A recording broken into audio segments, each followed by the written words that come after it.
Et salut tout le monde, on se retrouve pour faire une petite vidéo à côté de ma fidèle fenêtre. J'ai 2-3 trucs dont j'avais envie de parler et puis je sais pas trop comment faire, donc je me suis dit qu'une petite vidéo c'était pas plus mal. Donc on va faire ça tranquillement. Le premier point ça va être tout simplement, j'aime bien dire tout simplement, j'ai remarqué dans mes vidéos. Donc le premier point ça va être les collaborations et mon boulot, donc ce que je fais en ce moment, ce qui va se passer cet été, ce qui va se passer l'année prochaine aussi. Je me pose pas mal de questions, comme j'ai déjà dit dans plein de vidéos et dans plein de choses que j'ai déjà fait aussi en post sur Instagram, en ce moment, sur l'intérêt d'une collaboration et d'une prestation. Et je me pose de plus en plus la question de comment est-ce que je gère mes trucs, si je dois faire une collaboration ou une prestation. Et je pense que tout simplement pour cultiver ma passion, comme je l'ai déjà dit, j'ai l'avantage d'avoir un boulot, patati patata, on s'en fout. Mais surtout que quand je fais des collaborations, ça permet souvent d'avoir des projets un peu plus libres et un peu plus sympas, on va dire, qu'une prestation, où du coup je vais forcément vouloir que ça soit rémunéré et donc un peu plus trier les clients, etc., etc. Je pense que je vais faire un appel à candidature pour les collaborations, que ça soit cet été ou l'année prochaine, et que je vais essayer de mettre au point, pas un calendrier, mais ouais, un espèce d'Excel où dire tous les projets qui m'intéressent à faire en collaboration et ceux qui ne m'intéressent pas et du coup qui passent en prestation. Donc que ça soit par exemple du couple, des duos, des photos dans des parcs tranquillement, chill, relax, etc. Et là où moi ça m'intéresse un peu plus, du coup les collaborations, c'est tout ce qui est maintenant lingerie, nu, je fais un peu aussi, j'essaie un peu les shoots érotiques un peu plus osés on va dire, et donc les trucs où je suis un peu moins dans ma zone de confort, et les trucs qui me permettent un peu de me challenger moi-même et qui sont pas évidents à faire.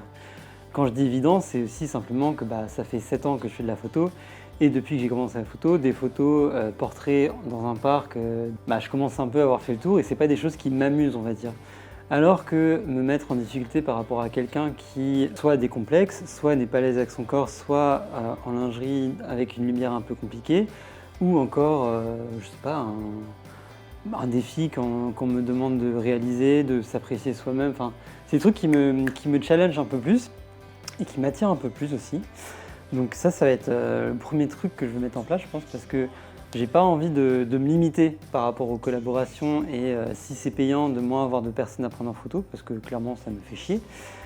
Et d'un autre côté, je me dis aussi que pourquoi pas, est-ce que ça serait pas l'occasion de voyager un peu en France et d'essayer de rencontrer de nouvelles personnes dans d'autres villes et d'avoir un petit budget alloué à ça. Pourquoi pas vous mobiliser aussi au travers du stream, des dons, etc. et de pouvoir utiliser cet argent-là pour leur investir dans des voyages et venir voir des nouvelles personnes dans des nouvelles villes et faire des nouvelles choses en fait que je ne connais pas, parce que c'est pareil en fait, la collaboration à Paris, je fais ça parce que Paris j'ai un peu fait le tour et ça me gave un peu aussi.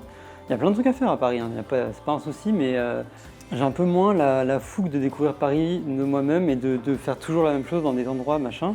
Et donc quand on m'apporte pas un projet qui peut me plaire ou un projet qui me challenge un peu, que ce soit extérieur ou intérieur, de moi-même je vais pas avoir envie d'aller faire tout Paris, de trouver un lieu, machin, truc, et du coup je suis plus confortable chez moi à faire des photos comme je l'entends et c'est juste plus simple pour moi. Le deuxième point que je voulais un peu aborder pendant cette vidéo, c'est le terme photothérapie. Parce qu'on voit pas mal de posts, de stories, de trucs qui circulent sur la photothérapie. Et du coup, je pense que ça peut être pas mal d'en parler aussi pour vous sachiez un peu ce que c'est et comment est-ce que moi je le vois. Déjà, j'ai fait un article sur mon site qui est disponible, donc si vous ne l'avez pas lu, n'hésitez pas à venir me demander ou en parler en privé pour qu'on voit un peu ça.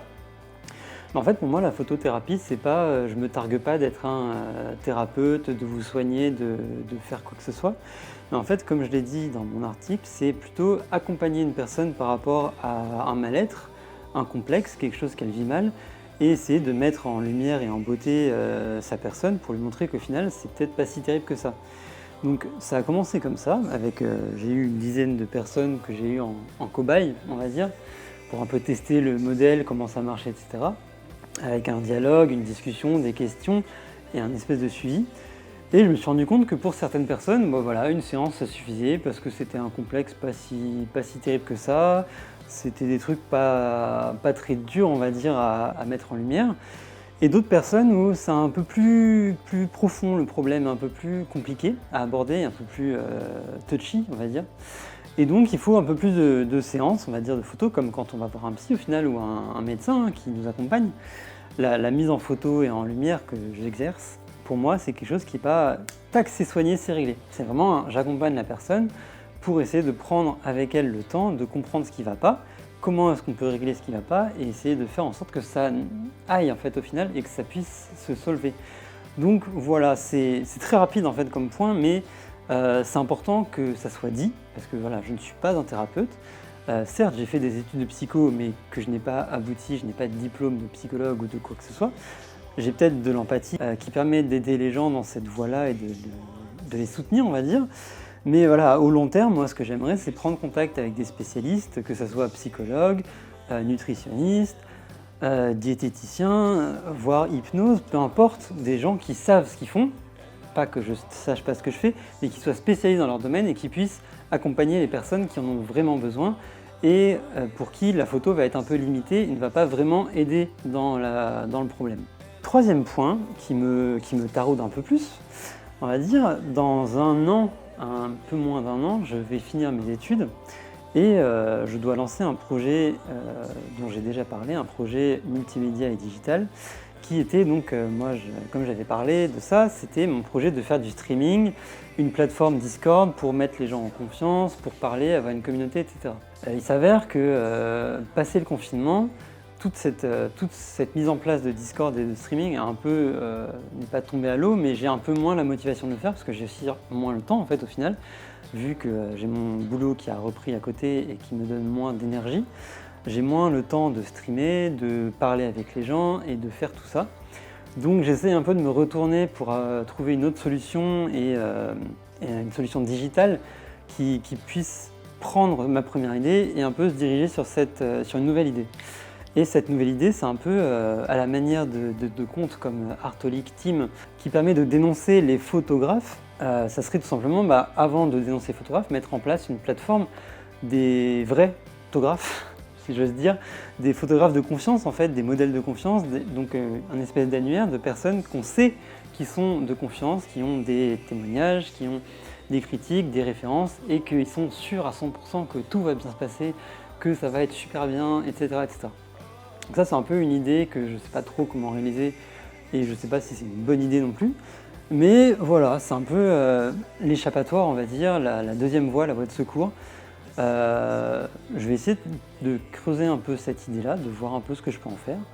Et si je fais aussi cette vidéo, c'est pour vous en parler et pour aussi recevoir vos idées, vos témoignages, vos retours et pouvoir parler avec vous d'une manière simple et précise parce que une vidéo c'est quand même plus simple que d'écrire des stories. Donc je fais une petite vidéo pour pouvoir parler de tout ça. Il y a sûrement plein de trucs que j'ai oubliés parce qu'il y avait 3 points dans ma tête que je voulais aborder pour que ça soit pas trop long. Donc je fais une vidéo pour la mettre sur YouTube et la mettre sur Insta. J'espère que vous viendrez vers moi pour en parler et pour avoir des pistes de réflexion, me corriger ou même qu'on travaille ensemble en fait tout simplement. Donc n'hésitez pas à venir me voir et sur ce, je vous laisse. Salut!